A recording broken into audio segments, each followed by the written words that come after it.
We will now hear the presentation of Cogeco Communications Inc. S'il vous plaît, vous présentez et présentez vos collègues et vous avez 20 minutes pour votre présentation. Merci, Madame la secrétaire. Monsieur le Président, Madame la vice-présidente, Mesdames et Messieurs les conseillers, il me fait plaisir de vous présenter les membres du panel de Cogeco. Mon nom est Nathalie Dorval, vice-présidente Affaires réglementaires et droits d'auteur de Cogeco Inc. À ma droite, Philippe Jeté, président et chef de la direction de Cogeco Inc. Et de Cogeco Communications. À sa droite, Leonard Eckel, directeur principal Affaires réglementaires Télécom. À ma gauche, Luc Noiseux, premier vice-président et chef de la direction technologique et de la stratégie. Et à sa gauche, Marie-Ginette Lepage, vice-présidente Solutions sans fil et innovation.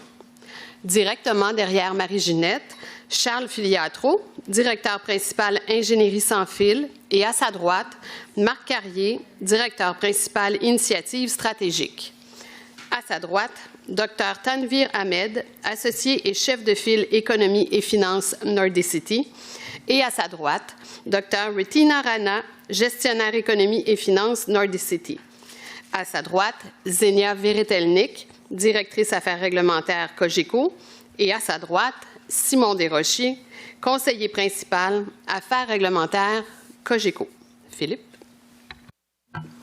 Merci et bon après-midi. Nous vous remercions de nous donner l'occasion de présenter le point de vue de Cogeco en cette audience publique portant sur l'examen des services sans fil mobile. Cogeco est une entreprise de communication diversifiée basée à Montréal qui fournit les services de vidéo, d'Internet et de téléphonie filaire au Canada et aux États-Unis. Par l'entremise de sa filiale Cogeco Connexions, ces services sont offerts en Ontario et au Québec à une clientèle résidentielle et commerciale. Cogeco n'offre pas encore de services sans fil mobile. Ce n'est pas un secret que les consommateurs canadiens continuent d'exprimer leur insatisfaction à l'égard des prix, du service et de l'accès du sans-fil. Au cours de la dernière décennie, les Canadiens ont affirmé qu'ils souhaitaient voir plus de concurrence et un meilleur service sur le marché du sans-fil.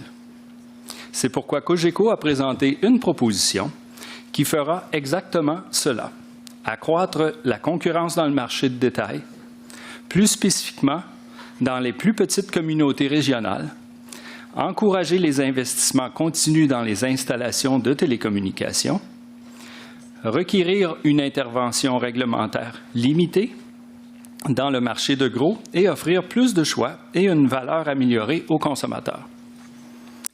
Nous sommes ici aujourd'hui pour présenter les changements réglementaires spécifiques qui, selon nous encourageront de nouveaux entrants dans le marché canadien des services sans fil et pour proposer les mesures que le Conseil devrait prendre afin d'assurer une mise en œuvre efficace et pragmatique.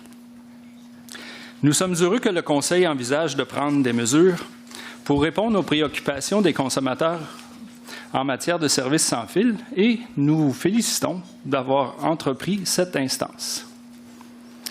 Permettez-nous de commencer par définir le problème qui sous-tend le marché canadien tel que nous le voyons. L'intérêt public est mal desservi par la structure actuelle du marché où les prix sont élevés. Les plus petites régions sont sous-desservies. La pénétration et l'usage sont inférieurs à ce qu'elles pourraient être et la demande des consommateurs n'est pas comblée par l'effet seul des forces du marché. Ceci est confirmé par nos conversations soutenues avec les 790 000 abonnés que nous desservons aujourd'hui. Bien que certains puissent indiquer que les prix ont récemment baissé et que des forfaits illimités aient vu le jour dans le marché, détrompez-vous, ces événements récents sont principalement dus à la crainte de réglementation et non à l'accroissement de la concurrence.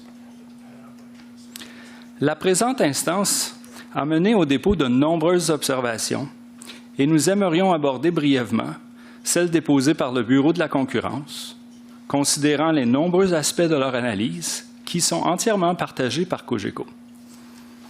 Premièrement, nous souscrivons à leur conclusion concernant la puissance commerciale des 3 exploitants de réseaux mobiles nationaux, ou les 3 MNO, dans les marchés des services sans fil de détail et de gros. Sur la base des chiffres de 2018, les 3 MNO détiennent 90,7 des parts de marché liées aux revenus et 89,2 de celles liées aux abonnés. Ces résultats sont demeurés quasi inchangés depuis les 5 dernières années. Deuxièmement, nous sommes d'accord avec le Bureau à l'effet que les obstacles à l'entrée sur le marché restent élevés.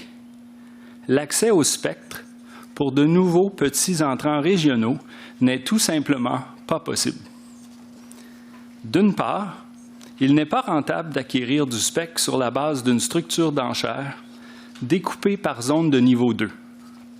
Et d'autre part, les bandes de fréquences requises pour développer un réseau sans fil moderne et pour offrir une expérience client de qualité sont insuffisantes ou tout simplement non disponibles. Troisièmement, nous sommes d'accord avec le Bureau qu'un certain niveau de coordination entre les 3 MNO existe et que, par conséquent, les prix élevés des offres sans fil actuelles entraînent une sous-consommation des biens et des services. Cogeco peut attester qu'un marché de gros des services sans fil au Canada est inexistant simplement parce que les 3 MNO veulent à tout prix éviter toute concurrence. Enfin, nous convenons avec le Bureau que la mesure corrective à adopter doit assurer la continuité des investissements dans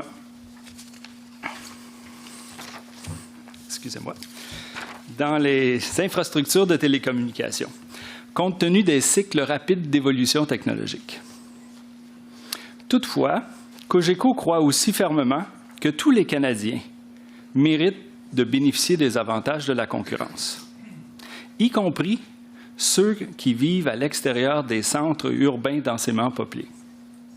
À notre avis, la mesure corrective proposée par le Bureau n'apporte aucune réponse au manque de choix de services sans fil auxquels sont confrontés les Canadiens vivant dans les plus petites collectivités régionales et aux besoins de concurrence plus vive dans ces localités. En fin de compte, nous constatons que des régions entières du pays sont mal desservies en termes de choix de fournisseurs et de services sans fil où les prix sont souvent plus élevés que dans les zones urbaines plus peuplées. La solution proposée par le Bureau de la concurrence n'accorde peu ou pas de place aux plus petits opérateurs régionaux de télécommunications, déjà dotés d'installations qui pourraient entrer sur le marché et faire une différence pour les nombreux Canadiens vivant dans ces petites communautés. Luc? Canada's varied geography and dispersed population density has always posed challenges to wireless network deployment. In such circumstances, reducing investments in network duplication and focusing it instead on the rollout of networks in underserved areas represents a better balance between the need for investment in networks and that of increased competition. Our submission articulates this required balanced approach with the hybrid MNO or HMNO proposal. The HMNO proposal is designed to solve the lack of wireless choice in smaller regions across Canada where the problem is especially acute. It uses the strength of regional facilities-based broadband providers already serving active clients in those regions by allowing them to add wireless offerings for their clients. Consumers who choose a regional provider like Cogeco for internet, video, and land phone today cannot also get mobile wireless plans from the same provider and are often limited to the 3 MNOs for their wireless plans. Under the HMNO proposal, facilities-based wireline and wireless broadband access providers would be granted regulated access to the 3 MNOs' radio access networks, backhaul, and limited core functions, referred to in this presentation as wholesale access. HMNO is said to be hybrid because the operator will rely both on self-deployed facilities and on the 3 MNOs' wholesale access facilities to provide wireless services. As such, it is a mix of infrastructure-based and service-based competition that is inherently flexible depending on the serving area. To be eligible for wholesale access to the 3 MNO's facilities under this proposal, participants would have to meet the following robust set of specific intangible criteria. A, registration with the CRTC as a facilities-based carrier. B, have deployed and operate a broadband access facilities-based wireline or wireless network that is serving active clients. And C, demonstrate at all times continued investment in facilities as reported on an annual basis to the Commission. HMNO would only be permitted to sell wireless services to customers who reside within a Tier 4 service area where they operate. Finally, in our initial proposal, we also submitted that HMNO would be granted wholesale access to the 3 MNO's wireless networks in those same Tier 4 regions. This proposal inferred that when a client would be moving outside of its Tier 4 residential area, the incidental roaming regime would kick in. We would like to pause for a moment on this last point. Cogeco looked at BCBA and ICE wireless comments on this specific element of our proposal. Both submitted that using wholesale access of the 3 MNOs on a Tier 4 basis would only be complex to manage and impractical. BCBA suggested that wholesale access to the 3 MNOs be granted on a provincial basis instead, and Cogeco supports this change to its initial proposal. For ease of reference, we have attached as Schedule 1 the HMNO proposal modified to account for this change. Our proposal to restrict the selling of wireless services within a Tier 4 service area remains unchanged. Now, with respect to investment, Cogeco announced last summer its plans to invest more than $1 billion over the next 4 years in the operation and expansion of its Canadian hybrid fiber coax cable network in order to pursue its growth and to extend its regional high-speed internet coverage, currently serving 427 communities across Ontario and Quebec. There should be no doubt about Cogeco's willingness to invest upfront in HMNO facilities and, once such an operation is up and running, to replicate the industry's capital intensity benchmarks in its HMNO infrastructure. Let's now turn to the unique benefits that one can expect from the HMNO proposal. First, it will leverage the convergence of wireline and wireless services, a trend that will only accelerate with the impending arrival of 5G networks. It will also ensure that each dollar invested by new entrants will be used to connect more customers across the country, avoiding network duplication in urban centers and building networks for people who call these smaller communities home would make sure the investments go further and connect more Canadians. For Cogeco, this means concentrating on building within our footprint. This approach has the dual benefit of making business sense and fostering better service for our customers. The second key benefit of the HMNO proposal is that its disciplined approach to mandating wholesale access will prevent potential abuse that could actively harm investments. The Commission has received numerous submissions cautioning that a wide-open service-based approach to wholesale access could undermine investments. The HMNO proposal addresses these risks by requiring that HMNOs have existing facilities and homes passed or homes covered in each Tier 4 service area where they wish to sell the service and to benefit from mandated provincial wholesale access. This will result in accelerated investment and innovation to improve Canada's telecommunication infrastructure. This brings us to the third key benefit of the HMNO proposal. It will jumpstart competition in the wholesale wireless market by allowing an HMNO to choose one or many wholesale access service providers. Then, once competition is established, the large MNOs will have the opportunity to compete for the HMNO business, to earn a fair return on their capital investments, and to continue to reinvest in their networks. Wholesale access to the three MNOs networks is needed by smaller facilities-based players in order to provide quality mobile service that leverages their own existing but insufficient spectrum assets with those of the three MNOs that are too often underused. Contrary to what its opponents might have you believe, the HMNO proposal will actually drive net new investments into Canada's telecommunications networks. The exponential growth in consumer demand for data means that HMNOs will be under constant market pressure to minimize their reliance on mandated wholesale access and to invest in their own network infrastructure. The dynamic that will be created under this new proposal will ensure HMNOs continue to invest in their own facilities, which will, in turn, benefit consumers and the broader public.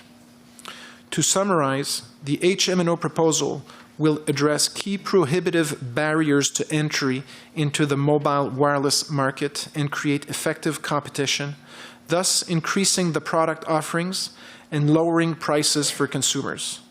It has been carefully designed to ensure the sustainable entry of new facilities-based service providers into the wireless market.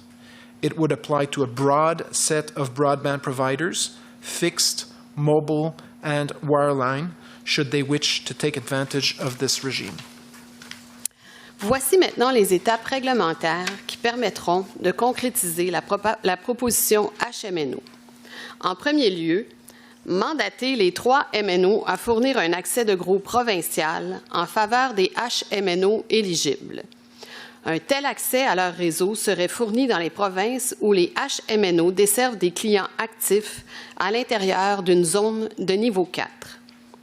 En deuxième lieu, tel que proposé par le Bureau de la concurrence, mettre à jour les tarifs d'itinérance afin qu'ils suivent mieux les tarifs de détail du marché pour des services similaires. Le CRTC devrait annuellement vérifier la validité des tarifs et les ajuster en conséquence. Le CRTC pourrait adopter un mécanisme d'ajustement semblable à celui mandaté par l'Union européenne. En troisième lieu, mandater l'itinérance transparente des appels ou seamless handover afin de s'assurer de l'acheminement ininterrompu et sans détérioration de la communication entre les réseaux. En quatrième lieu, une fois le régime HMNO rendu obligatoire, les parties négocieraient alors les tarifs applicables pour l'accès de gros provincial dans des délais prédéterminés, avec un processus d'arbitrage accéléré comme filet de sécurité réglementaire. Le CRTC devrait fournir des principes de négociation clairs dans son cadre réglementaire qui impose une obligation aux trois MNO d'offrir un accès de gros à un prix qui permet aux HMNO d'offrir des produits compétitifs sur le marché de détail et de réaliser des marges positives. Le prix par gigaoctet devrait évoluer avec le temps en tenant compte de la réalité du marché, des plans offerts sur le marché au détail sans fil.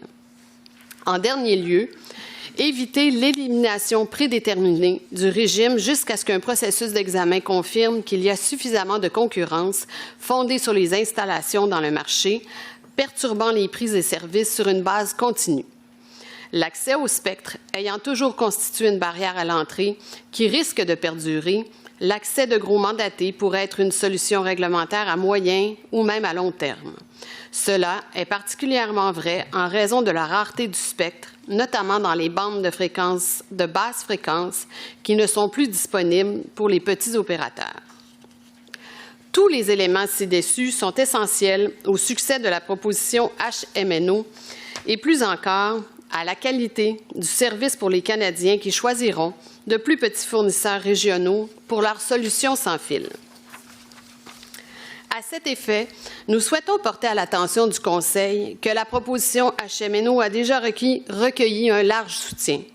Près de 300 municipalités dans de plus petites régions, moins densément peuplées et mal desservies, ainsi que des associations de l'industrie représentant plus de 200 membres qui desservent principalement des collectivités rurales situées partout au Canada, ont formellement approuvé la proposition HMNO. Les dirigeants des gouvernements locaux comprennent que ce modèle a le potentiel de propulser le déploiement de nouvelles offres sans fil dans les zones rurales et les banlieues. Par exemple, au sein de son empreinte au Québec et en Ontario, Cogeco couvre 427 petites villes et municipalités régionales où vivent 3,9 millions de Canadiens. En tirant parti de son réseau filaire et de sa clientèle existante, Cogeco serait bien positionné pour aider à accroître la concurrence et à offrir plus de choix de services sans fil à ses Canadiens. Philippe. For our part, Cogeco is taking every responsible step to move forward its wireless plan. We have hired an executive in charge of implementing wireless services and started ramping up a team. We have and continue to acquire spectrum. We have registered as a wireless carrier with the CRTC and have obtained our own mobile network code with the CNA. We have begun the deployment of wireless 3,500 megahertz spectrum with focused investment in fixed wireless services, and we are participating in every ISED consultation process to ensure future auctions are structured on smaller service tiers, thus lowering spectrum barriers for smaller regional players. Cogeco has been and continue to invest in wireless at a level that is proportionate to our size and economic means. In closing, we want to reiterate that the HMNO framework proposed in this proceeding represents a proportionate and limited regulatory response by the Commission in the current market and is consistent with both 2006 and 2019 policy directions to the CRTC. With the right regulatory framework, the Commission can create an environment that will build on Canada's regional facilities-based success and allow companies like Cogeco that have invested billions of dollars in its network facilities over the years to better connect Canadians. For smaller regional facilities-based providers, the HMNO proposal is the most effective option for success. Balancing wholesale access, investment commitments, increased sustainable competition, and choice for Canadian consumer and businesses. It is a forward-looking policy designed in a way that acknowledges and leverages today's reality where wireline and wireless networks are converging. It will help accomplish the Canadian public policy goals by creating new wireless choices for consumers, driving down prices, and fostering innovation as well as enhanced network quality through investments. We submit to you that the HMNO is the best path forward for the Commission, for the Canadian wireless industry, and most importantly, for Canadian consumers in all regions across the country. Cogeco and its peers are eager and ready to better serve existing and new customers, adding wireless offers to their portfolio while increasing choices of providers to Canadians across the country. The right time is now. We thank you for the opportunity to provide these comments, and we will be pleased to answer your question. Merci beaucoup. Thank you. Thank you for your presentation. I'll begin. I note in your opening remarks you make reference to your ongoing efforts and movement towards wireless. You have spectrum currently. That's 3,500 spectrum. Is that correct? You have other spectrum besides 3,500? Yes, we do. Mark can provide the details. Yes, we have 2,500 spectrum. We have some 2,300 spectrum in 2 localities, and we have 4 3,500 licenses in Eastern Quebec. Merci, thank you. Vous pouvez répondre dans les 2 langues, toujours. So maybe a good place to start is maybe looking backwards rather than forward for a moment and discuss the broader business plans. Obviously, as a firm, Cogeco has publicly discussed its interest in being a wireless carrier for quite a number of years. So what has really stopped you, as opposed to Videotron or Freedom or other entrants from having entered the market, whether it was through participating in previous auctions or through purchasing those who had participated in previous auctions? Yes, so well, in short, the barrier to entry related to spectrum. The structure of the auction process prevented us to acquire spectrum at a reasonable cost. For example, to serve suburbs of Toronto, you were required to acquire the whole Toronto region, and in our case, to use only a small portion of it. That would have been a $1 billion plus investment not to be used.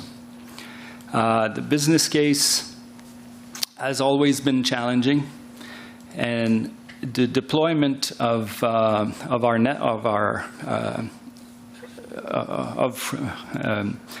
wireless services, but mobile services, was challenged by also the lack of cooperation. We tried many times.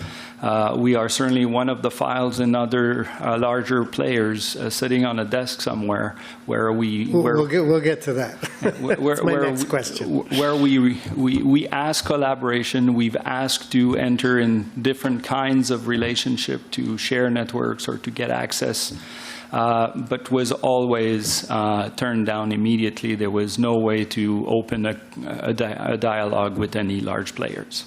So access to spectrum and no collaboration from the industry. But continuing on the spectrum theme for a second, I mean, Freedom, as a current market participant, I guess, acquired its most important spectrum in the form of from wind.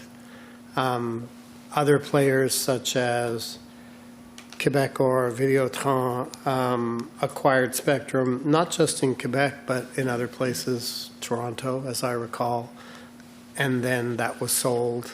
So I understand that the auction design may have not have matched up your territory, but weren't there opportunities to make the investments that you're talking about now in spectrum at an earlier point in time? Well, Cogeco grew as a company one step at a time, and we had to go along our economic means.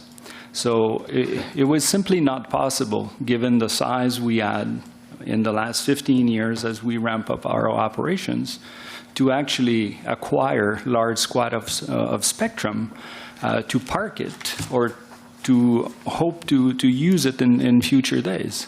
So we didn't have the economic means to actually do that. D'accord, merci. But you are now obtaining and continuing to obtain spectrum, and as you point out, you're encouraging future licensing to be done in a manner that would better reflect your desire to serve perhaps less densely populated areas. What do you think is the potential for a new entrant to be able to acquire sufficient spectrum to launch? As an effective competitor, probably not national, we'll assume sub-national. What's your view on that?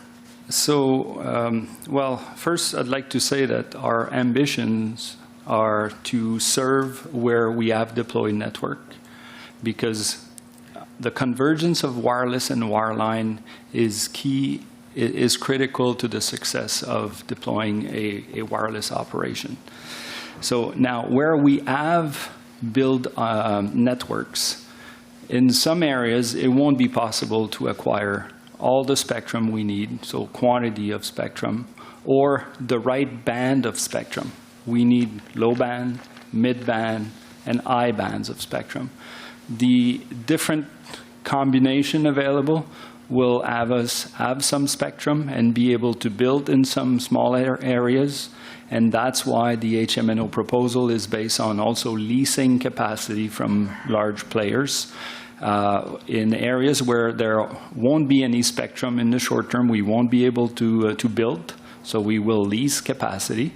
And over time, when we acquire spectrum, we will ramp up a network and eventually won't need to lease access to RANs of the 3 MNOs. Do you have a view about what kind of time frame that looks like? When the day will come when you are predominantly reliant on your own spectrum? I wish I have a more accurate response for you, but the 3 large MNOs took more than 35 years. They've launched service in July '85 in Canada. It took them a lot of time and iteration. There's also the aspect of technology. We are at the 4th generation. The 5th generation is coming. So there's a lot of investment required to deploy the latest technology to take advantage of new services and the cost curve benefit of technology. So technology needs always a refresh.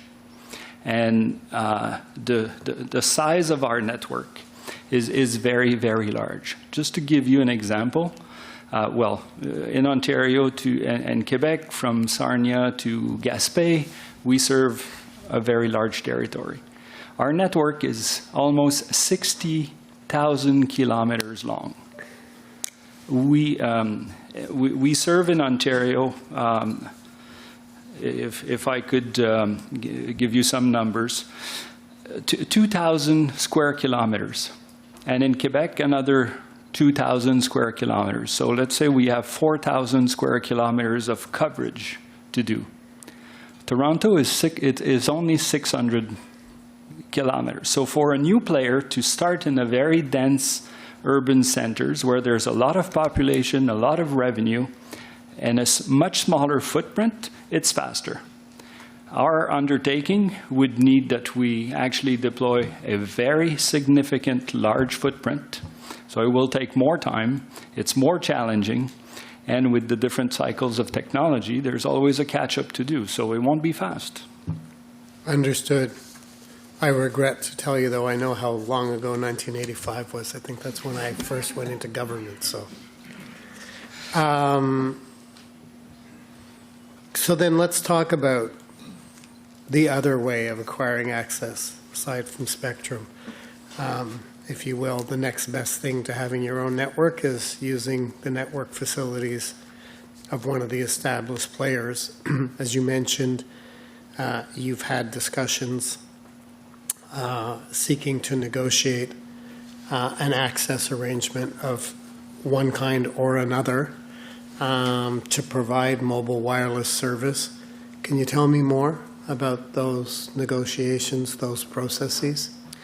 Those who we've talked to up to this point just said no. Yeah. So I'm hoping you're not going to say no and you can give us a little more information.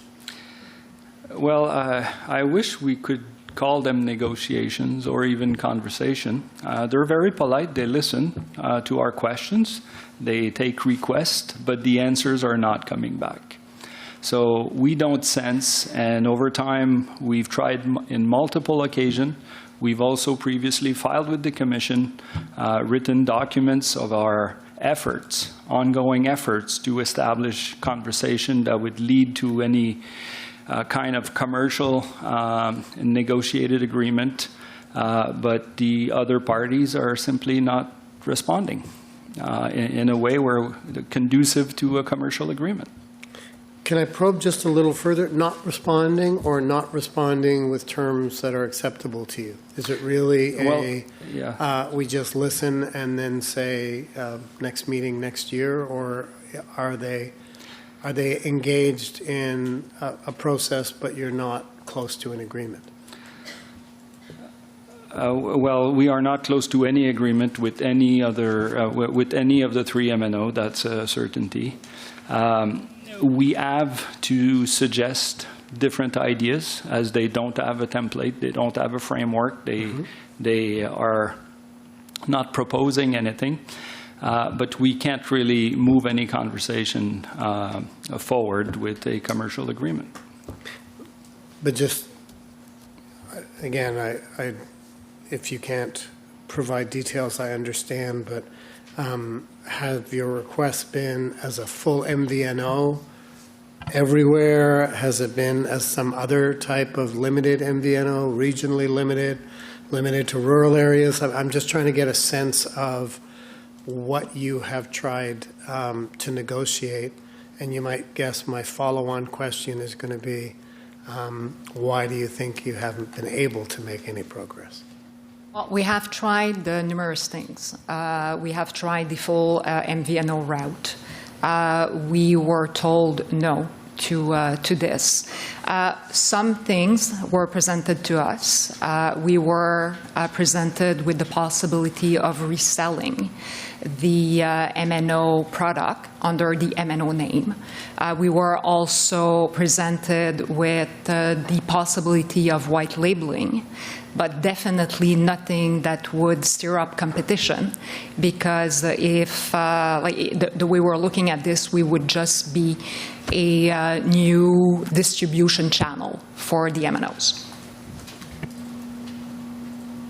And to the second question, I guess perhaps you answered it implicitly, but is why do you think that the MNOs have been unwilling to enter into an agreement beyond the type that may have been offered?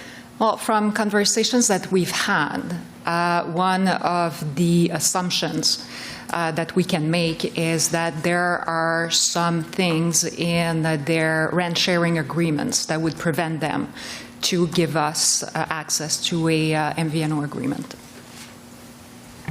Okay. And if I may add, I mean, I think we heard a bit of the other side of the story this morning, is that they would need a mutual interest to move forward with an agreement with a new entrant. And why would that be, since it's just creating new competition? So why would they move forward with that? So I think that's part of the answer as well. Merci. Thank you. So before I get into some questions about the specific model that you have proposed, maybe just a little bit about the essentiality test. So a number of parties in the proceeding have argued that the Commission needs to revisit its 2015 essentiality determinations.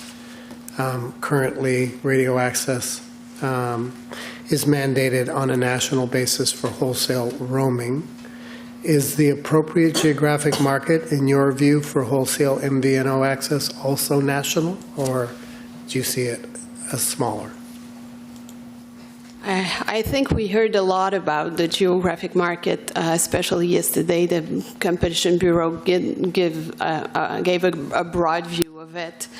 They explained that, you know, it is where substitution occur.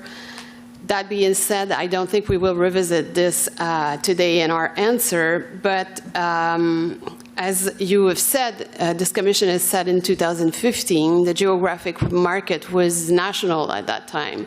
Now we've heard the Competition Bureau saying it could be provincial, it could even be smaller cities.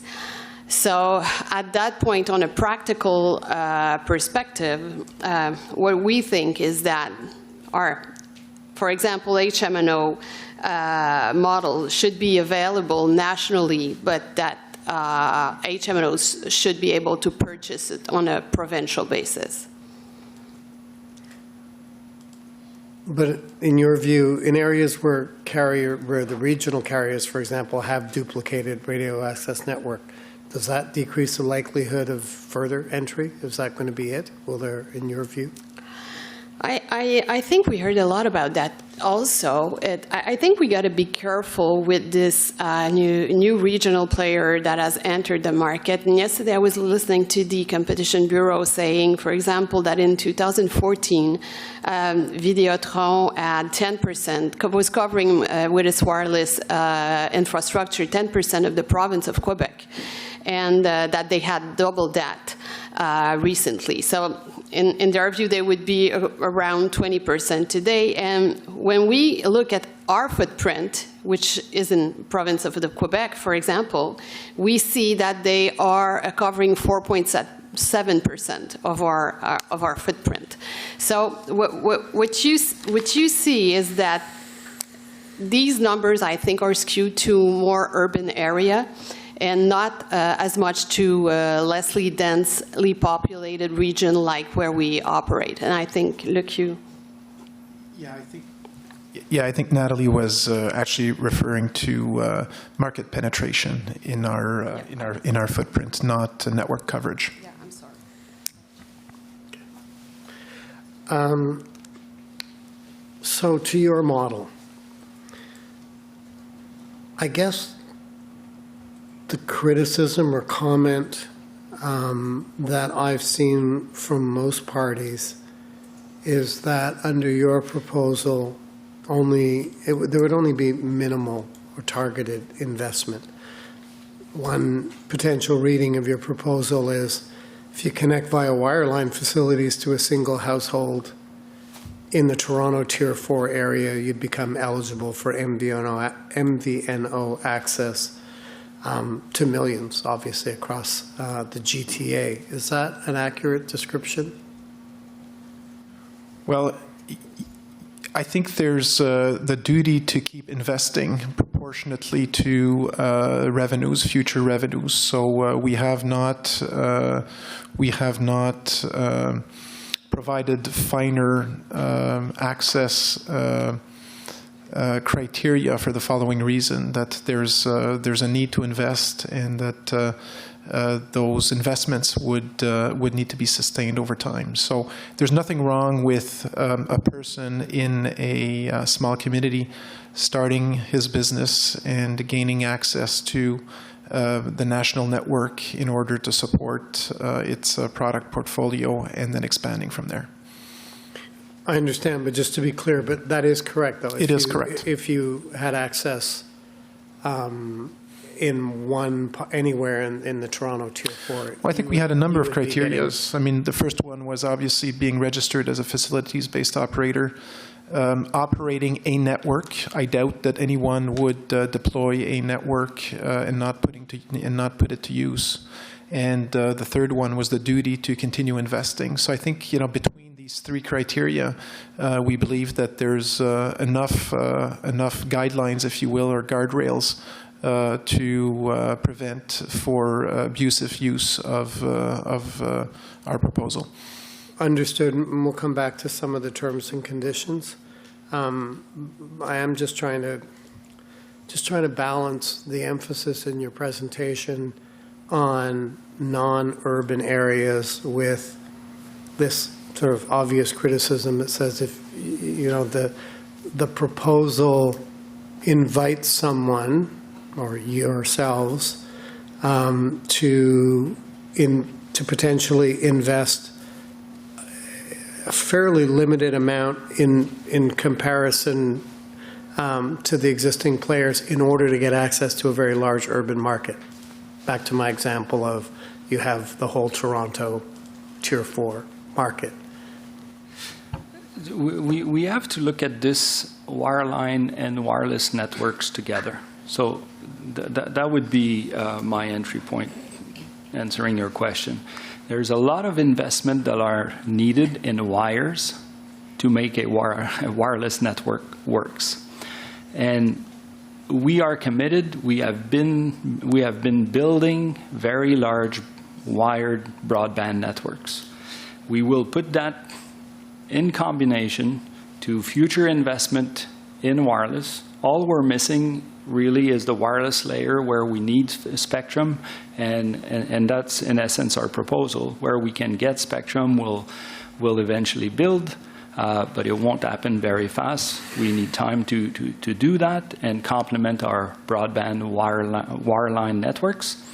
But where we cannot acquire spectrum, that's where we need to lease and complement to actually build a product, a service that is compelling enough to be sold in the marketplace. Okay. Thank you. In your November comments, you provide an inverted U diagram and put forward that your proposal is geared to ensuring the market entry is controlled. You emphasize that again today in your opening remarks, so as not to really tip the balance or change the market in such a way as to decrease investment.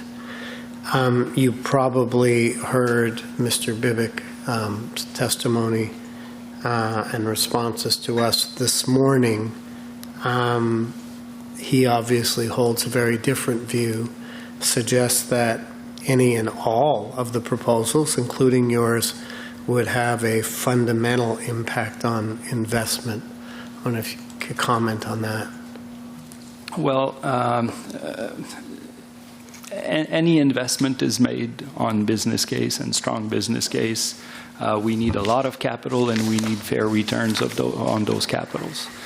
We heard this morning a description, a business case base, where if there is, they would not expand their network if they don't have a positive business case. Or if there's another area in a dense urban center where it's more profitable, that's where the investment will be redirected. Our model contemplates more the regional builds, because that's where we are, as many of other regional operators in Canada. So if they scale down their level of investment in regions because they need more money for 5G in dense urban centers, investment will actually happen by the regional players if we can get a minimum access to get us started and deploy an operation. So investment will actually be shifted or be shifting from one network that is investing less to others that are investing to cover. And these regions are our bread and butter, so we will provide good services to Canadians. But would it be investment in wireless? Your investment is predominantly in broadband. And if they're not investing to extend their wireless networks, is there investment in wireless in those rural or less densely populated areas? Yeah, that's what exactly I'm saying. So we will actually add to their existing coverage other sites to grow the coverage or to bring more wireless services to our own areas, the regional areas, and these are the areas of Canada that are invested after the dense urban centers right now. So the money first goes for the big players in the large centers. We've heard Mr. De Gooijer this morning describe in corridors how they will not invest if they can't get more subscribers. Mm-hmm. In this example, it would be actually our within our footprint and our interest to invest to make sure there's good coverage in regional areas. Okay, thank you for that clarification. I misunderstood your first response. But it does still raise the question that the investment in those rural areas is limited because the business case for investment is limited. Why is it better for you than for under your model to expand the wireless coverage than the national player? Well, first, it's the core of our business. These 3.9 millions or of population, or 1.7 million homes that we cover. That's our footprint. That's our core business. So we will bring, over time, proportionate to our economic means, again, mobile services to these regions. It's actually adding a product in our portfolio, a product that is being demanded by our existing customers. We provide video, internet, and telephony today. Many customers would love to acquire a mobile service from Cogeco. We simply cannot offer that today. We will in the future. Okay, thank you. The 1.7 million homes, that's your coverage. What would be the split of that in terms of rural versus urban or metropolitan areas? Well, we have some, we can actually file the exact statistics, but we have some centers like Hamilton, Oakville, Burlington, Trois-Rivières that are larger. Right. But on the 427 towns and communities that we serve, there are many, many, many others that are much smaller. No, I certainly understood that and took note of your reference of the number of square kilometers served in both Quebec and Ontario, but I was just trying to get a very ballpark sense of when you talk about those larger centers, do they make up a majority of your 1.7 million customers? It's okay if you don't have that handy. We can certainly take an undertaking to provide it to us. I think we'll provide the answer by an undertaking. Thank you. Staying on that logic of how you may be better positioned to expand service and meet the needs of customers, of Canadians in those less densely populated areas, does the Bureau's model not more directly address the same challenge? So I think there's a lot of commonality between our model and the Bureau's model. There's a couple of areas where they differ. One of them is, I believe the Bureau is suggesting that access to the MNO's network would be tied to spectrum holdings. We do not find it logical to address a barrier to entry tied to spectrum by linking it with the requirement to hold that very spectrum. To us, if we are to overcome this barrier, we need to take a broader approach, and given that there's a general consensus around the fact that access networks are converging and that every operator needs to bring fiber deeper into their network to support the growing demand for bandwidth, that a broader approach that is technology agnostic is preferable. So that's point number one. Point number two, where our model differs, is to have a phase-out period. Given the challenges of acquiring the right mix of spectrum to remain competitive from a service offering, and given the lack of predictability on the availability of spectrum, we do not believe that imposing from the get-go a phase-out period is the right direction. But other than that, I believe both models support investments in facilities, which is really at the heart of our proposal. So I think there's a lot of commonality between the two models. When you mention the phase-out period, is it the length of the phase-out period or any phase-out period? Well, I think our position is let a future regulatory framework play out and then revisit it in 5 years to see where we stand. But to try and predict what a proper phase-out period would be from the get-go is not the suggested approach in our recommendation. Okay, thank you. Now, you're suggesting that limiting mandated MVNO wholesale access, that it should be, limited to commercially negotiated rates, terms, and conditions, backed by binding arbitration. You've heard us ask a number of parties, I'm sure, by this point, this question. Don't you think, or do you think, it will be challenging from an arbitration perspective. If terms and conditions are included in the process, you have some experience with the Commission's current mediation and arbitration processes. I'm looking at Madame Dorval as I say that. If you layer in terms and conditions as well as price, do you think that's a workable approach? We've given a lot of thoughts to that, and we first of all, in our Schedule 1 to our proposal, we already expressed what we felt was needed in terms of services. Now, in terms of terms and condition, we thought it would be very helpful to have some kind of parameters that would frame those negotiations, and you're probably going to see me come, I'm not meaning necessarily something as big as a wireless wholesale code, but at least some parameters that would help frame those negotiations. And it seems to us that it would be, maybe in the final comments, something that could be asked to participants as to what those parameters would be. Or could be. So, not to put words in your mouth, you're thinking that the Commission might establish some broad terms and conditions, either in this process or in a follow-on process? I would definitely say in this process, hopefully.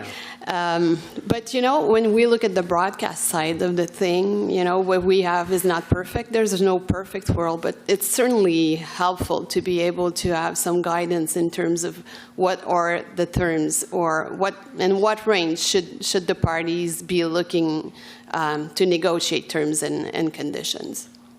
But obviously you do think it's possible to deal with both terms and conditions and rates in an arbitration process for these purposes. Especially in a baseball type of arbitration or FOA where you would pick one offer over the other. But again, it needs to be well thought of, and I think it needs maybe a lot of expertise to do that, but I think it's something that's achievable. And on that, since you mentioned, FOA or baseball-style arbitration, you've discussed several approaches, ISED's arbitration rules, Canadian Arbitration Association's process. Do you have a preference for one over the other? And if so, why? We don't have a preference. Actually, the one we really know about is the Commission arbitration process, and we would be fine with the Commission acting as the arbitrator.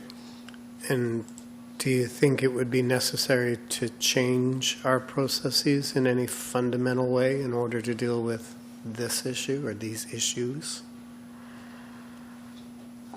I think I would like to give some thought to that.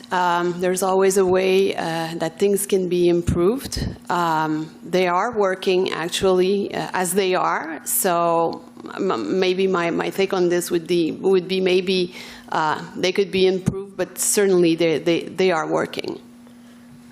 I'd be happy to take that as an undertaking. To be clear, though, I'm not looking for suggestions for improvements on our current process, but how our current process might be improved if required to deal with terms and conditions and rates associated with any MVNO model.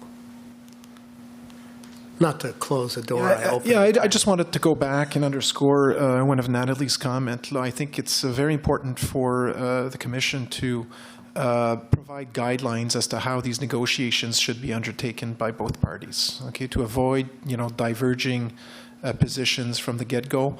And as if we are enabled to come to terms, then I think the same guiding principles could be used in the arbitration process. So without any framework or guidance at a high level, we feel that it might be difficult to have fruitful negotiations. Understood, but if you could give us some indication of what kinds of, what Sure. types of guidelines might be helpful, that would be an example of an amendment to or changes to our existing processes. Well, I think at the highest level, these would be successful on the basis that we could offer a competitive service and market it successfully. So I think that should underpin the guiding principles for negotiations between the MNOs and those who wish to take advantage of wholesale access. And then you can derive from that a number of conditions. But at the highest level, I mean, if we want this to be to work, I think we need to start the negotiations on that premise. Thank you for that. That prompts me to go to your opening remarks, and maybe we'll come back to some of the steps you outlined in paragraph 32. What you just said mirrors in part what's in D, or your fourth proposal or requirement, where you say that there would be a duty to offer wholesale access at a price that enables HMNOs to offer competitive products in the retail market and achieve positive margins. So that sounds very clear and certain on the surface, but I imagine that could be complicated. A simple, and I don't mean to sound like I'm being difficult, but is that not an ever-changing challenge, a never-changing objective? If you enter the market and your impact is indeed to stimulate greater price competition, and prices get reduced in the region, then your margin gets reduced if everything else stays the same. So is this an ongoing process of making sure you have a sufficient margin to continue to be able to offer a competitive product? Yeah, it certainly is, but I think there are commercial terms possible where the structure or the final price would be revisited on a periodical basis. That is actually required in a market where prices are declining at the pace that we're seeing in the industry. But now these could be part and should be part of the negotiated structure. And I think going back to the basic principle of supporting competitive products in the market, yes, those prices would need to be adjusted on a regular basis. Okay, thank you. If I may add, there are models that do exist, and we've looked a bit at it at the European Union and Norway, I believe, if ever you would like to hear more about that. And also the fact that the market is more competitive is also an incentive for the HMNOs to deploy infrastructure, because if there is a margin squeeze, definitely investing into their own infrastructure is going to help get a better return on investment and a better business case. Thank you. Merci. Maybe before I leave that subject, so we talked about your preferred approach being mediation, arbitration, or I suppose your preferred approach would be an agreement. Other parties have proposed a retail minus approach, for example. In your view, what are the pros and cons of that? And if the Commission were to choose that approach, in your view, how would we deal with the retail rate and the markdown, given just the complexity of pricing in the marketplace and the broad number of plans, different types of plans, and so on? Our preference would definitely be a negotiated solution. Understood. So you have no comments on the retail minus approach? Well, I think going back to my previous comment, I think if the Commission frames this based on the principle that the beneficiaries of a wholesale access need to be in a position to offer a marketable service, then I think the guiding principle kind of solves this without imposing the specifics of a retail minus approach, right? And that could be negotiated and revisited on the basis of a commercial agreement. Now, at least we have this as a backstop if we cannot come to terms as a guiding principle again if we're forced to go to arbitration. Okay. Again, thank you. What do you think about using the wholesale roaming rates as an interim rate? Sorry, just to add on the previous, there's a key factor that we should not lose sight of. The fact that we actually could lease capacity from the 3 MNOs. That's another market dynamic that will actually entice people to negotiate in good faith and strike commercial deals. So it's not just asking one player to play nice, but it's actually talking and wanting to establish multiple commercial agreements with the 3 MNOs and change them over time. If one is not a good deal, we will prefer the others. And this will also discipline the market that will lead to commercial negotiated, hopefully without too many needs for arbitration. But in your view, you would always have access to all 3. Is that correct? Correct. That's what we would like, is to obtain 3 negotiated agreements with the 3 MNOs.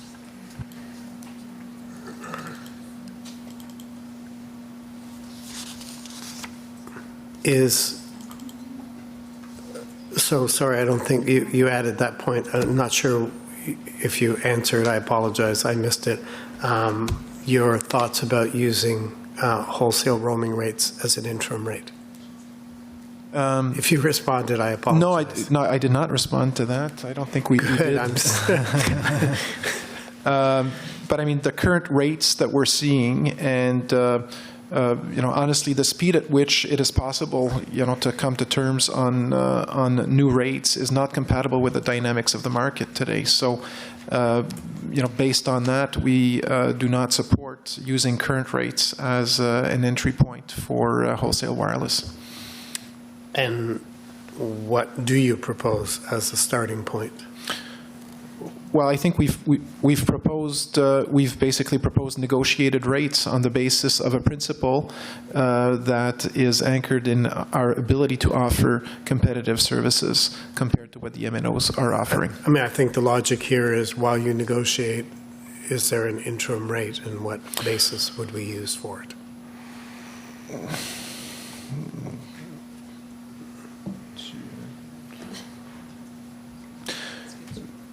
Yeah, no, I think, again, we believe that commercially negotiated rates are the way to go. I'm not sure that mandating, $13 per gig in the interim would do any good to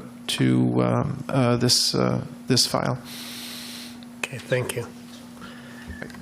But I also believe, I think it was Xplornet yesterday that said that what they would see as being a good rate for the gigabytes is between $3 and $5. And when we look at what the market is today, and we see that for some of the rate plans, it can go as low as $2.30 from a retail perspective. We believe that between $3 and $5 for the gigabyte would be a good interim rate to start with.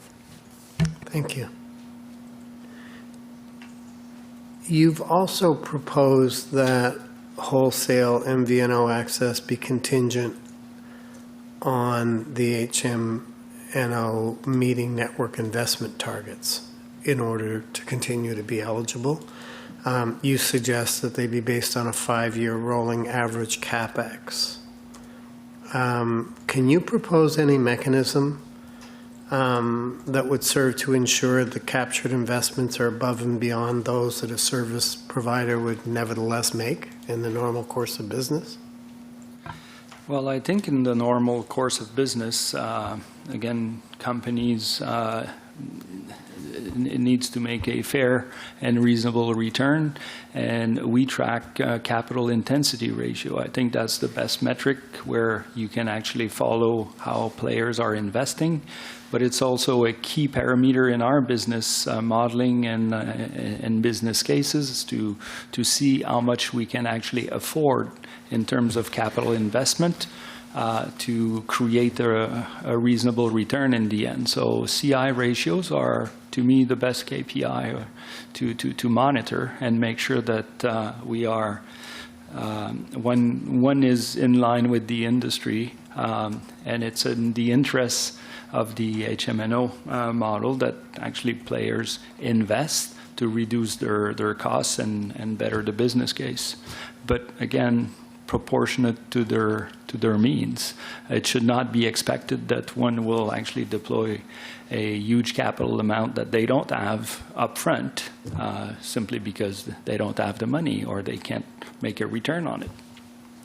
And under that model, is the investment tied to the areas where the MVNO access is mandated, or would it be any national investment in facilities over the prescribed time period? Well, first, let me be clear that we don't support a model where one would actually have one tower somewhere to operate in another province. So Understood. You really have to, our model is based on the principle of convergence. So you build networks, wireline and wireless, and we track the CI or the intensity of wireline and wireless separately. They can be reported because there are two different business case, two different products, and CI or capital intensity can be tracked separately. Understood, and I'm assuming that you are considering counting both wireline and wireless investment in your model, in your proposal. Well, you already have financial reporting for the mobile industry that are standards. So any player would actually follow and reports in its finance according to finance standard reportings. So there's a piece of wireline technology in a mobile network that actually counts there, but all players would report their investment at the right place and not just mixing all together. I'm not suggesting one blended number to report capital, but we can track wireline investment for broadband internet and also mobile separately. And I assume that your view is just, I mean, in terms of how we measure whether a company's met its threshold is through those filings. And what if they fail to meet them? What happens? Do they lose access to do they lose mandated MVNO access? Is there a penalty? Do you have a time frame in mind in the event of circumstances are such that you don't meet that particular target in the 5-year time frame or the rolling target? So in our view, the Commission already has a set of tools in its toolbox. You could, issue warning letters. You can issue administrative monetary penalty. You have mandatory orders, which may be not as well suited for that, but certainly HAMPs. So we definitely think that the Commission has the right measures in place to be able to deal with that. I guess I'm thinking more of how much free rein do we give a player if they don't meet it initially. I accept that we have a number of tools at our disposal. I'm just wondering how much flexibility you believe there needs to be your specific proposal was a 5-year rolling average CapEx. So let's say at year 4, you failed to meet the target. Is it you have a specific amount of time to true up, including the next year, make up for what was a shortfall in year 4 plus year 5? I'm just trying to get a sense of what kind of flexibility you believe would be appropriate in such an environment. Yeah, I think that just to start with, it's I have difficulty to see for in 5 years, because there's still, we don't even have a regime or nothing to start with. So that's my first thing. We've said over a 5-year period, and we thought that once we know what that regime is going to be, there should be a review to be able to assess whether the regime has produced what the outcome it was planning to produce. Now, in terms of a true-up, if we don't get there the 4th year, maybe I think we'd like to take this one away and get back to you with an answer on that, because originally our tool was really to have a review and see where we stand after 5 years, adjust, and continue to see, with fixed investment terms or commitments. But it was really a review that we thought of after the 5-year period. Fair enough, but if you'd accept the undertaking to provide information on what happens within the 5-year period, if there is not so much the enforcement tools, I think you've answered that question fully. But rather what, if any, flexibility might be required, and if so, how much. Change subjects a little bit. In your comments, you cite the Nordicity report, which says, regarding the benefits of HMNOs, while the MNOs would lose 228,551 current subscribers, HMNOs would attract, I'll be brief, 1.45 million new subscribers, meaning that 1.6 million Canadians could exercise a new choice of mobile wireless providers that did not previously exist. Based on your understanding, is the study saying that HMNOs would increase penetration by 1.4 million who don't currently have wireless service? I think I will turn to Dr. Raja and Ahmed to answer that question. Sure, and before you begin to answer, I'd be interested to know how you got to that number and a little more about the makeup of that subscriber base.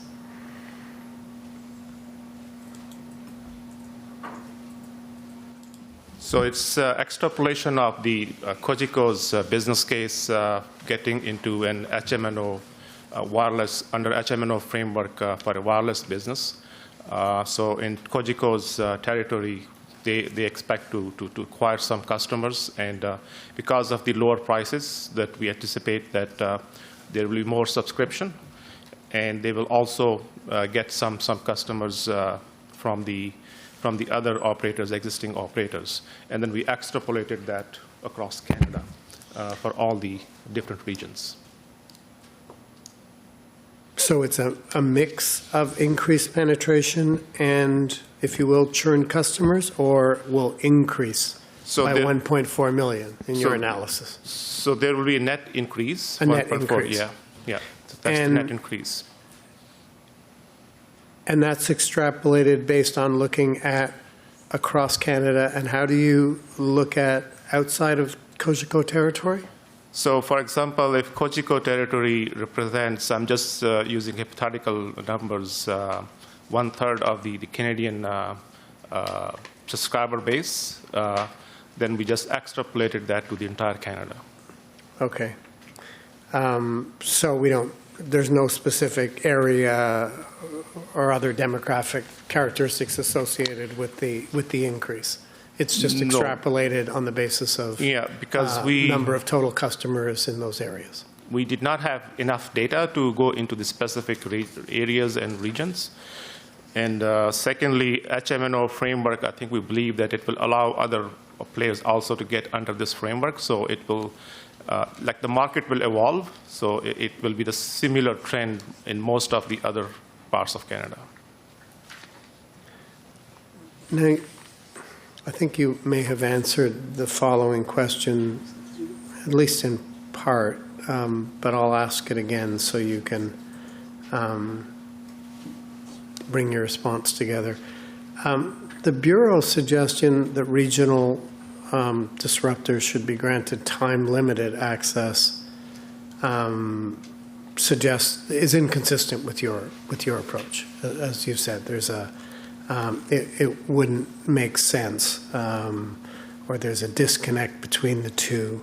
And you've described, I guess, to me, the challenges with getting enough spectrum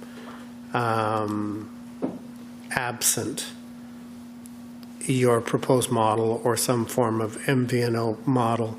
Can you just maybe elaborate a little bit about the Bureau's approach as compared to yours?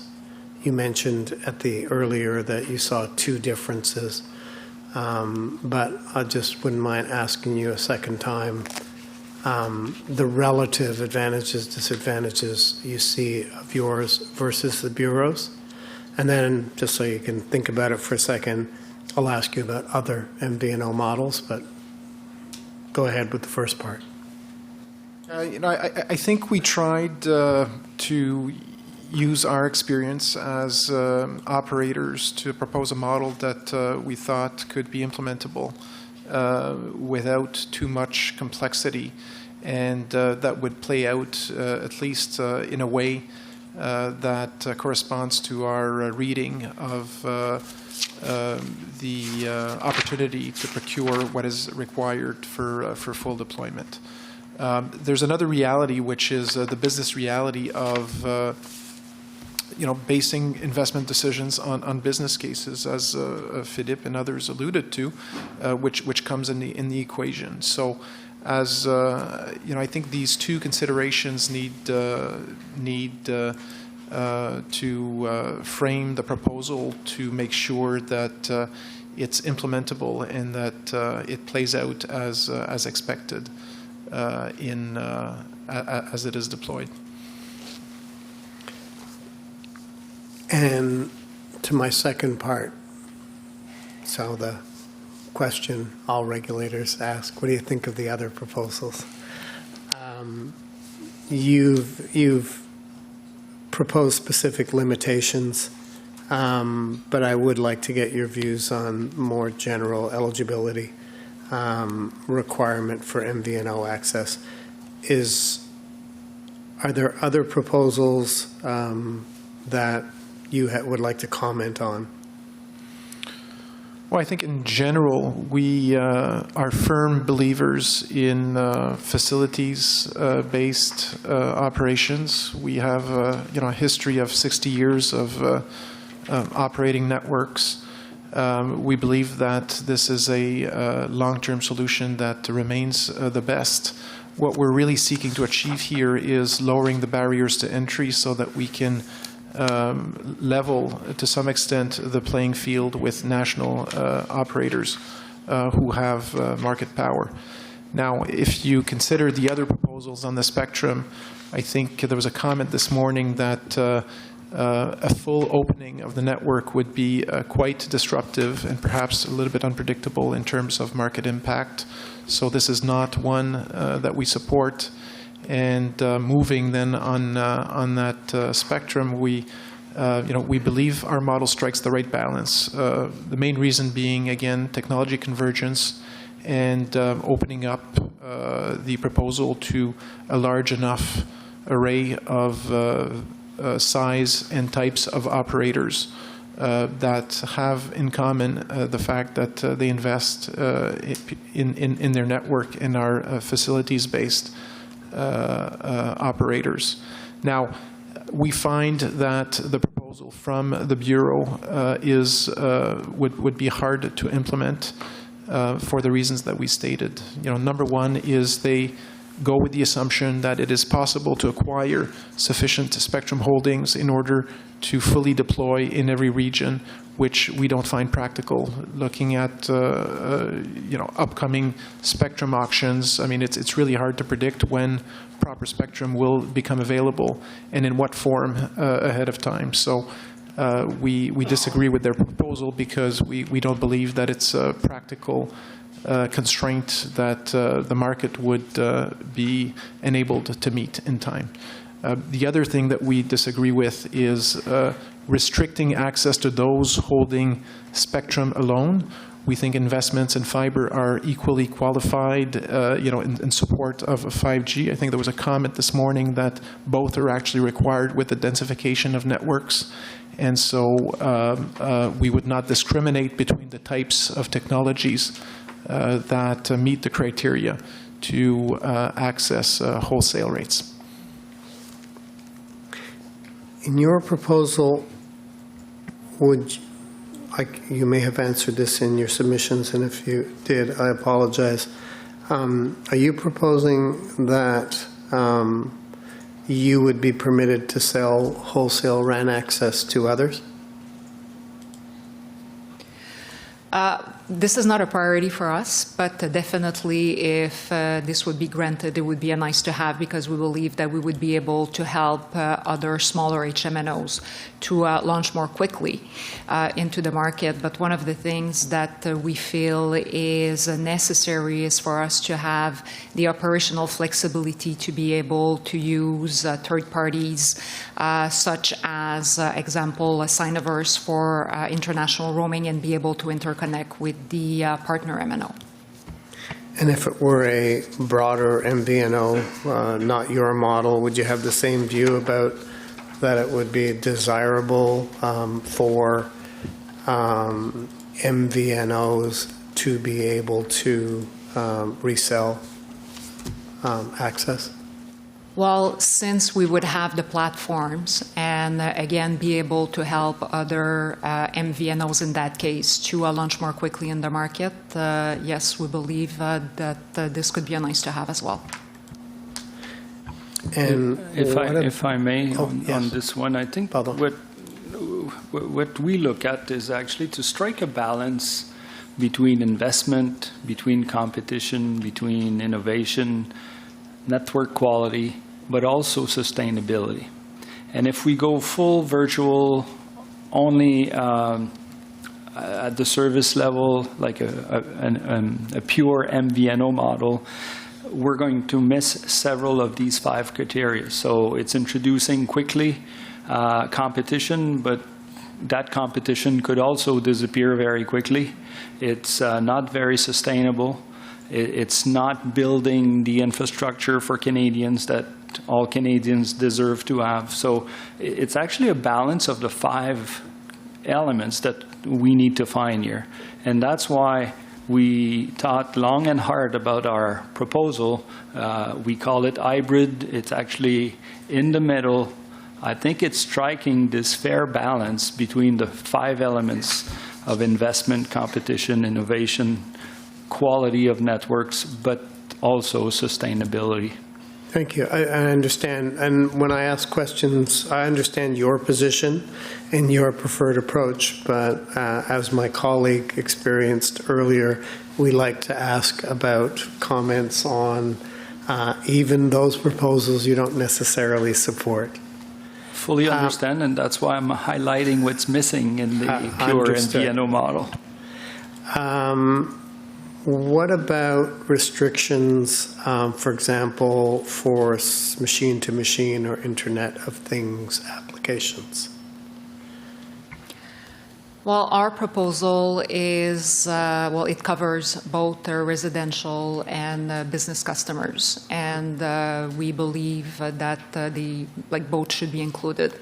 As for Internet of Things and M2M, we believe that this is a growing market, and we don't see why they would be excluded. Thank you. Different kind of potential restriction, if you will. You may have heard us ask earlier that, or have noted that some parties raise concerns about entry by large, well-capitalized companies, perhaps foreign players as MVNOs. So, in your view, is that a concern? Yeah, it's a concern for the same reason I just gave: investment, competition, innovation, quality, and sustainability.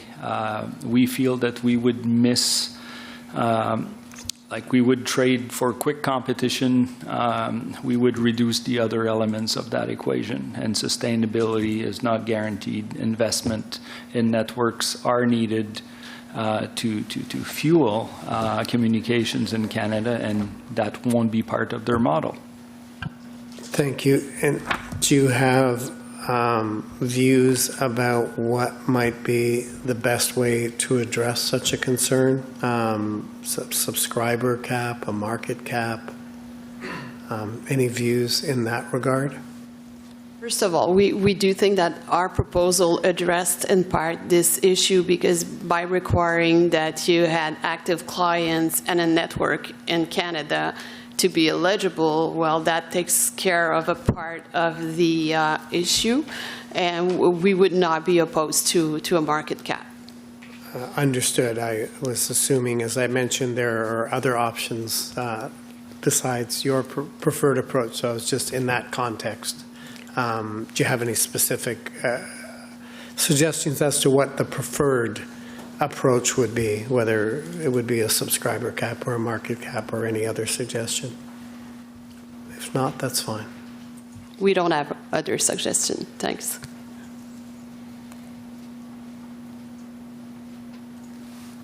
If the commission were to approve an MVNO model, not your hybrid approach, would you take advantage of it?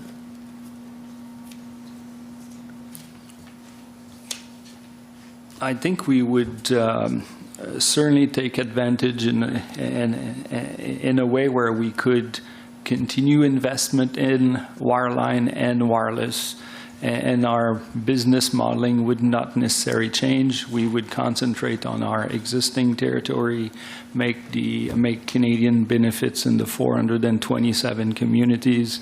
So we would look at that model and how we could actually bring to our operation a fourth product offering mobile to our existing and new customers in the 3.9 million footprint that we currently operate. So we would try to extract what's the part that would help us go to market, but still with an HMNO framework. Thank you. I probably should have asked this before when I was asking you about not restrictions, but do your proposals apply to certain things? What about 5G? Does it need to be treated differently, the same? No, we think it should be treated on an equal footing. We would certainly want to actually contribute to the deployment of 5G, leveraging our fiber networks across a very large area in Canada. So on that basis, we think that regulation should be technology agnostic and have impact across the generations of services and technologies that are used to implement the service. So you would oppose any restriction on access to 5G, even if your model were approved without that? That would be our position, yes. And you may or may not have a view on this. You're geographically focused, as you've described, but in the broader sense, if the commission were to mandate MVNOs, to whom should they apply? Should it be the 3 national providers, or are there other candidates, so to speak? Our proposal contemplated that it be applied to the 3. Whoop, sorry, it wasn't on Our at the beginning. proposal contemplated that it be applied to the 3 MNOs. And the reason for that is because when customers are looking at choosing a provider, they are, of course, looking at prices, but they are also looking at coverage. And currently, there are only 3 players with national networks, and they are Bell, Rogers, and TELUS. But there are some, for example, with a significant presence. SaskTel comes to mind, T-Baytel, and so on. Recognizing you're not proposing to operate in those territories, do you see them as different? Well, we looked at it really from our perspective, so that's why our proposal is to have the 3 MNOs be potential partners. Understood. Thank you. Just before I leave this and ask a couple of questions about more about retail markets, but on 5G, do you think Canada's lagging behind? No, I don't think we today are lacking from a technology point of view. I think we have a history of being a world leader in wireless. I think the industry has kind of plateaued a little bit right now. Some technology advancements are being made, and I think the large players, the MNO in Canada, are considering, but there's not enough competition to actually accelerate the pace. So they will bring what they want to bring at the pace of competition pushing them to do so. So we could go a little bit faster. But I'd like to add something on 5G. As generations moved us from 2G, 3G, 4G, and eventually 5G, the number of sites you need is exponential. So we could take an approach where we let the 3 MNOs deploy more sites, and actually a lot of more sites at the pace they propose, business case base, controlling the market dynamic in the way they've always done. Or we could put at use and ask regional players like us and many others to actually contribute in accelerating the ecosystem. We, with our broadband and wireline networks, can fuel and accelerate deployments of sites tremendously, and that's exactly at the core of our proposal as well. So that's why the notion, there are 2 notions here. One, that 5G needs wireline and wireless together. And the second notion, if we look in our past and history, those that have deployed mobile operations only failed. So if you don't have a strategy to actually leverage wireline and wireless network together, you don't maximize the chance of success. So if we think of public mobile, of WIN, of Mobilicity, of Fido, ClearNet, they eventually all had to find a different exit, were purchased, or went bankrupt. Their mobile only model could have benefited from a wireless, from a wireline broadband operation. And that's something, interestingly, we found with Bell, with TELUS, with Rogers, with SaskTel, with Eastlink, with Shaw, with Videotron. They have all taken advantage of converging wireline and wireless. In our case, we already have broadband wireline. We have a challenge on the spectrum side, but I think we have the elements for success if we can bring the 2 together. So a long answer, sorry, to your 5G questions, but I think we will be able, we can accelerate the pace of 5G, and that acceleration will actually be in leveraging wireline and wireless together. Thank you. Long answers are perfectly appropriate. They add to the record. Maybe shift a little bit to some retail market measures. You've probably, if you've been monitoring the proceeding, heard us ask. There was a survey filed by the province of British Columbia. Vast majority, 86% of respondents did not consider the cost of their wireless services to be reasonable. The view was echoed by many individuals who participated in various manners in our proceedings. In your view, what's the root of the concern about prices in Canada?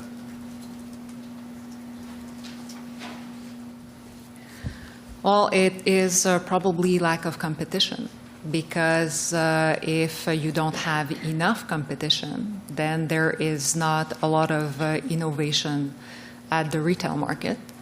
And if there is more competition, definitely people are going to be more creative in terms of what they are going to put in market, and chances are that the consumers are going to benefit from it, and they're going to benefit from lower prices. And in terms of affordability,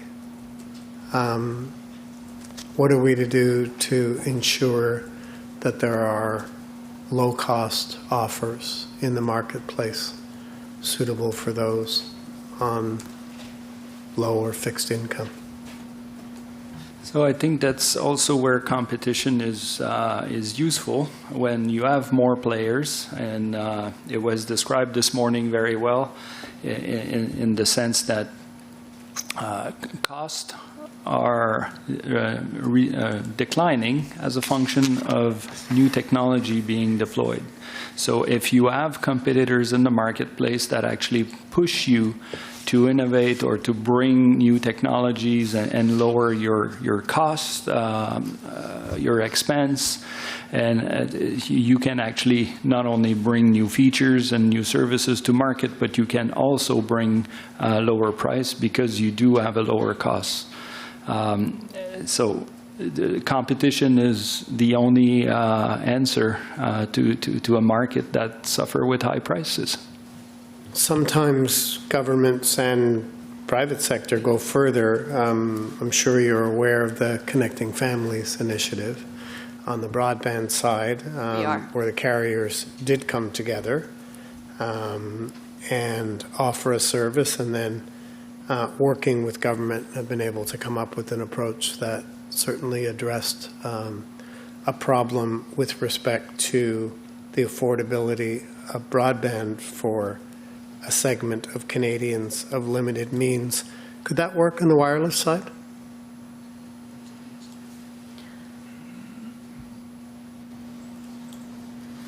Well, we, as you know, we participate in the Connect Family program. We believe that companies, Canadian companies operating in Canada needs to work with communities, be close with their communities, invest, but also return to help communities. We have less fortunate people in our communities in Canada, and I think it's a duty of telecommunication as well to try in every mean possible to elevate the wealth of Canada, but also in the communities we operate. So yes, we would participate in a similar program on the wireless side. And do you think that it would require, I'll call it, encouragement from the regulator or government, or do you think industry can take care of this itself? I do not see why we wouldn't be able to move this forward as we did with the Connecting Families program, so on a voluntary basis.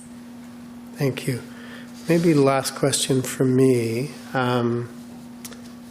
You've probably heard our discussion with a number of parties about win-back. We had a discussion with Shaw yesterday, and pardon me, we had a further discussion with Bell today.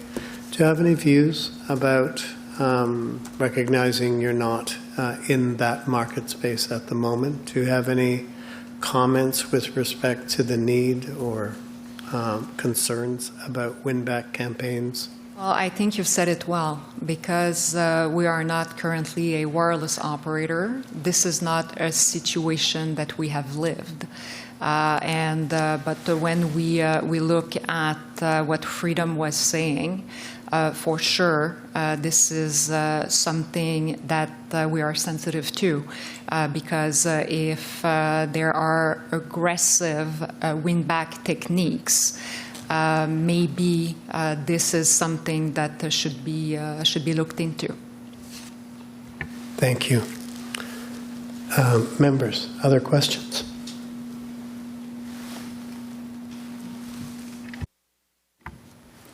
Thank you. Thank you for your responses to the questions.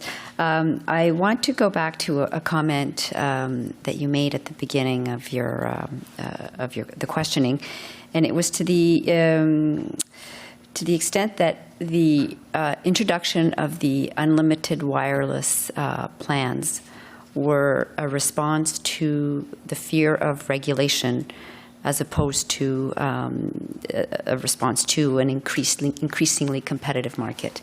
I believe that you had indicated that.